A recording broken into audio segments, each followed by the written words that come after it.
ध्यानम् षड्वक्त्रं शिखिवाहनं त्रिनयनं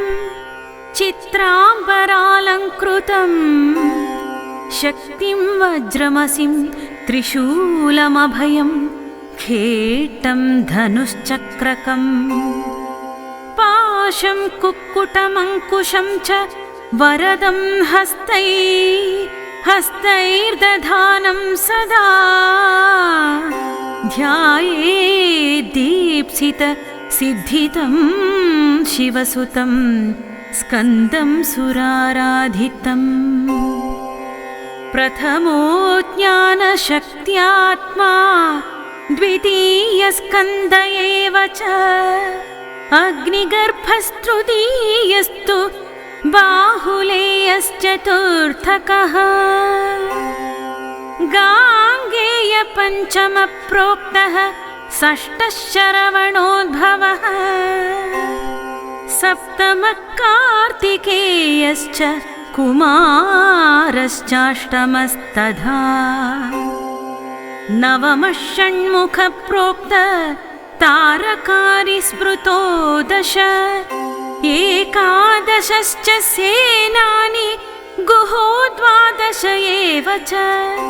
त्रयोदशो ब्रह्मचारी शिवतेजश्चतुर्दश क्रौञ्चधारी पञ्चदश षोडश शिखिवाहनः षोडशैतानि नामानि यो जपेत् भक्तिसंयुता बृहस्पति समो बुद्ध्या तेजसा ब्रह्मणत्समा कन्यार्धि लभते कन्यां ज्ञानार्धि ज्ञानमाप्नुयात् विद्यार्थी लभते विद्यां धनार्धि धनमश्नुते यद्यत् प्रार्थयते मर्त्य तत् सर्वं लभते ध्रुवम्।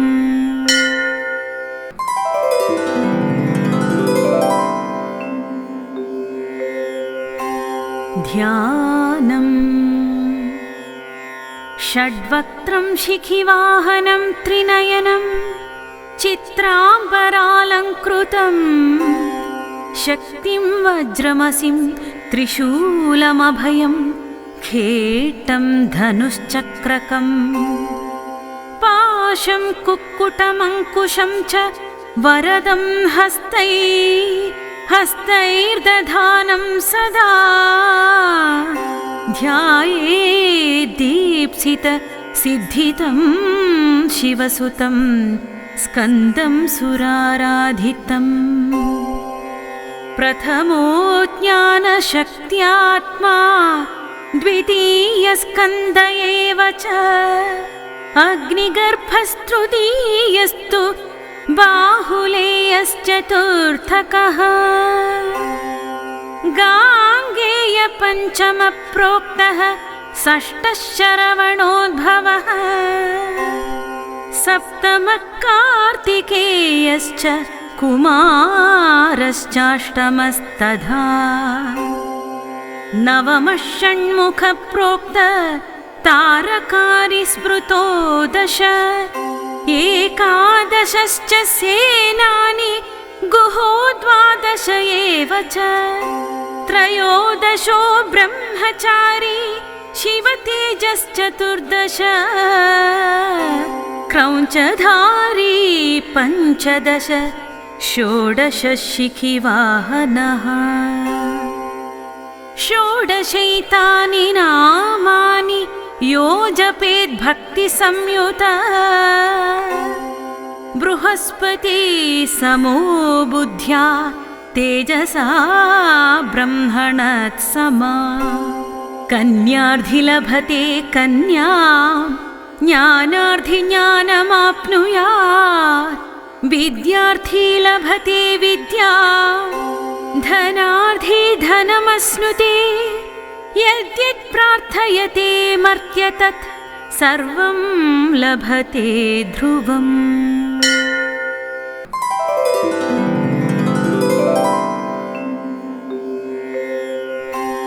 ध्यानम् षड्वक्त्रं शिखिवाहनं त्रिनयनं चित्राम्बरालङ्कृतं शक्तिं वज्रमसिं त्रिशूलमभयं खेटं धनुश्चक्रकम् पाशं कुक्कुटमङ्कुशं च वरदं हस्तैर्दधानं सदा ध्यायेद्दीप्सित सिद्धितं शिवसुतं स्कन्दं सुराराधितम् प्रथमो ज्ञानशक्त्यात्मा द्वितीयस्कन्द एव च अग्निगर्भस्तृतीयस्तु बाहुलेयश्चतुर्थकः गाङ्गेयपञ्चमप्रोक्तः षष्ठः शरवणोद्भवः सप्तमः कार्तिकेयश्च कुमारश्चाष्टमस्तथा नवमः षण्मुखप्रोक्त तारकारी स्मृतो दश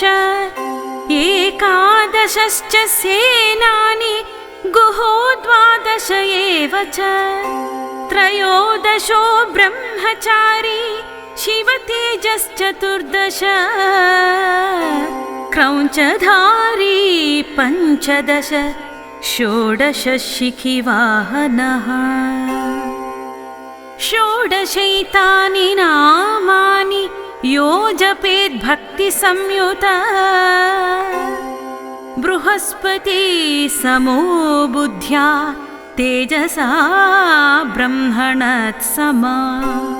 कन्यार्थी लभते कन्यां ज्ञानार्थी ज्ञानमाप्नुयात् विद्यार्थी लभते विद्यां धनार्थी धनमश्नुते यद्यत् प्रार्थयते मर्त्य तत् सर्वं लभते ध्रुवम्।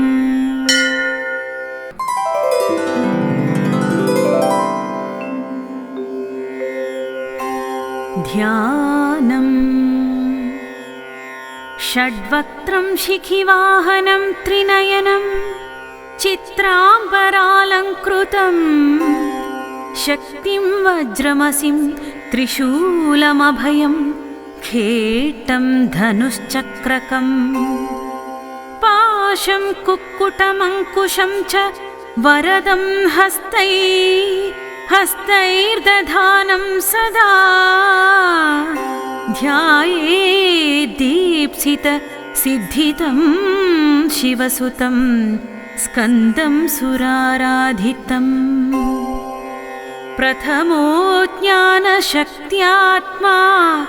द्वितीयस्कन्द एव च अग्निगर्भस्तृतीयस्तु बाहुलेयश्चतुर्थकः गाङ्गेयपञ्चमप्रोक्तः षष्ठः शरवणोद्भवः सप्तमः कार्तिकेयश्च कुमारश्चाष्टमस्तथा नवमः षण्मुखप्रोक्त तारकारी स्मृतो दश एकादशश्च सेनानि गुहो द्वादश एव च त्रयोदशो ब्रह्मचारी शिवतेजश्चतुर्दश क्रौञ्चधारी पञ्चदश षोडश शिखिवाहनः षोडशैतानि नामानि यो जपेद्भक्तिसंयुता बृहस्पति समो बुद्ध्या तेजसा ब्रह्मणत्समा कन्यार्थी लभते कन्यां ज्ञानार्थी ज्ञानमाप्नुयात् विद्यार्थी लभते विद्यां धनार्थी धनमश्नुते यद्यत् प्रार्थयते मर्त्य तत् सर्वं लभते ध्रुवम्।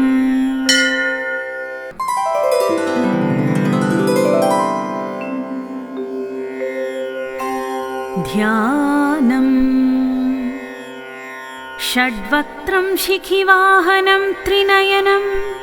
चित्राम्बरालङ्कृतं शक्तिं वज्रमसिं त्रिशूलमभयं खेटं धनुश्चक्रकम् पाशं कुक्कुटमङ्कुशं च वरदं हस्तैर्दधानं सदा ध्यायेदीप्सितसिद्धितं शिवसुतं स्कन्दं सुराराधितम् प्रथमो ज्ञानशक्त्यात्मा द्वितीयस्कन्द एव च अग्निगर्भस्तृतीयस्तु बाहुलेयश्चतुर्थकः गाङ्गेयपञ्चमप्रोक्तः षष्ठः शरवणोद्भवः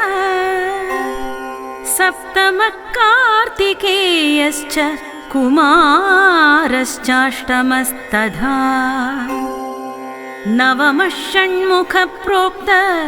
तारकारी स्मृतो दश एकादशश्च सेनानि गुहो द्वादश एव च त्रयोदशो ब्रह्मचारी शिवतेजश्चतुर्दश क्रौञ्चधारी पञ्चदश षोडश शिखिवाहनः षोडशैतानि नामानि यो जपेद्भक्तिसंयुता बृहस्पति समो बुद्ध्या तेजसा ब्रह्मणत्समा कन्यार्थी लभते कन्यां ज्ञानार्थी ज्ञानमाप्नुयात् विद्यार्थी लभते विद्यां धनार्थी धनमश्नुते यद्यत् प्रार्थयते मर्त्य तत् सर्वं लभते ध्रुवम्।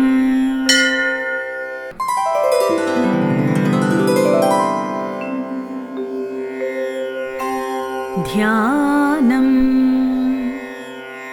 षड्वक्त्रं शिखिवाहनं त्रिनयनं चित्राम्बरालङ्कृतं शक्तिं वज्रमसिं त्रिशूलमभयं खेटं धनुश्चक्रकम् पाशं कुक्कुटमङ्कुशं च वरदं हस्तैर्दधानं सदा ध्यायेदीप्सितसिद्धितं शिवसुतं स्कन्दं सुराराधितम् प्रथमो ज्ञानशक्त्यात्मा द्वितीयस्कन्द एव च अग्निगर्भस्तृतीयस्तु बाहुलेयश्चतुर्थकः गाङ्गेयपञ्चमप्रोक्तः षष्ठः शरवणोद्भवः सप्तमः कार्तिकेयश्च कुमारश्चाष्टमस्तथा नवमः षण्मुखप्रोक्त तारकारी स्मृतो दश एकादशश्च सेनानि गुहो द्वादश एव च त्रयोदशो ब्रह्मचारी शिवतेजश्चतुर्दश क्रौञ्चधारी पञ्चदश षोडश शिखिवाहनः षोडशैतानि नामानि यो जपेद्भक्तिसंयुता बृहस्पति समो बुद्ध्या तेजसा ब्रह्मणत्समा कन्यार्थी लभते कन्यां ज्ञानार्थी ज्ञानमाप्नुयात् विद्यार्थी लभते विद्यां धनार्थी धनमश्नुते यद्यत् प्रार्थयते मर्त्य तत् सर्वं लभते ध्रुवम्।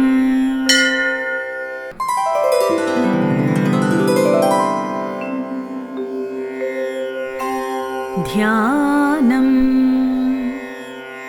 षड्वक्त्रं शिखिवाहनं त्रिनयनं चित्राम्बरालङ्कृतं शक्तिं वज्रमसिं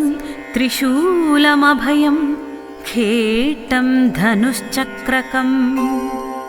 पाशं कुक्कुटमङ्कुशं च वरदं हस्तैर्दधानं सदा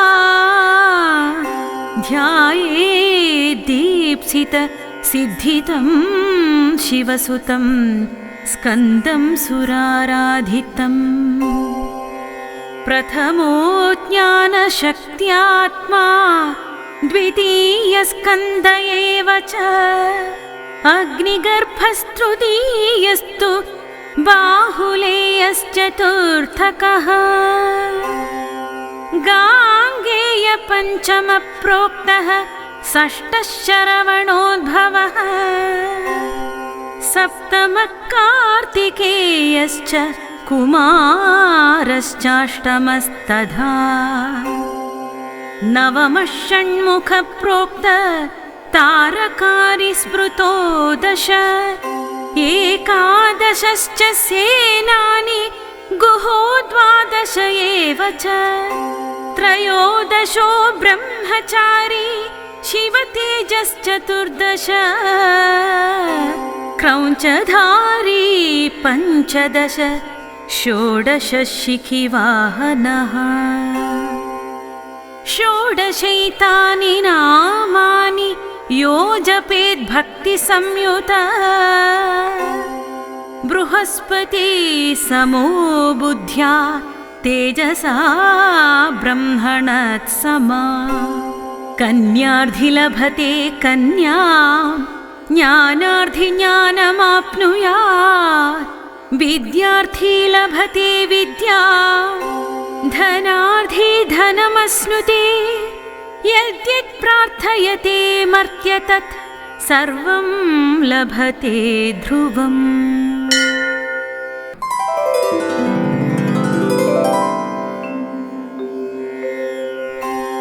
ध्यानम् षड्वक्त्रं शिखिवाहनं त्रिनयनं चित्राम्बरालङ्कृतं शक्तिं वज्रमसिं त्रिशूलमभयं खेटं धनुश्चक्रकम् पाशं कुक्कुटमङ्कुशं च वरदं हस्तैर्दधानं सदा ध्यायेद्दीप्सित सिद्धितं शिवसुतं स्कन्दं सुराराधितम् प्रथमो ज्ञानशक्त्यात्मा द्वितीयस्कन्द एव च अग्निगर्भस्तृतीयस्तु बाहुलेयश्चतुर्थकः गाङ्गेयपञ्चमप्रोक्तः षष्ठः शरवणोद्भवः सप्तमः कार्तिकेयश्च कुमारश्चाष्टमस्तथा नवमः षण्मुखप्रोक्त तारकारी स्मृतो दश एकादशश्च सेनानि गुहो द्वादश एव च त्रयोदशो ब्रह्मचारी शिवतेजश्चतुर्दश क्रौञ्चधारी पञ्चदश षोडश शिखिवाहनः षोडशैतानि नामानि यो जपेत् भक्तिसंयुता बृहस्पति समो बुद्ध्या तेजसा ब्रह्मणत्समा कन्यार्थी लभते कन्यां ज्ञानार्थी ज्ञानमाप्नुयात् विद्यार्थी लभते विद्यां धनार्थी धनमश्नुते यद्यत् प्रार्थयते मर्त्य तत् सर्वं लभते ध्रुवम्।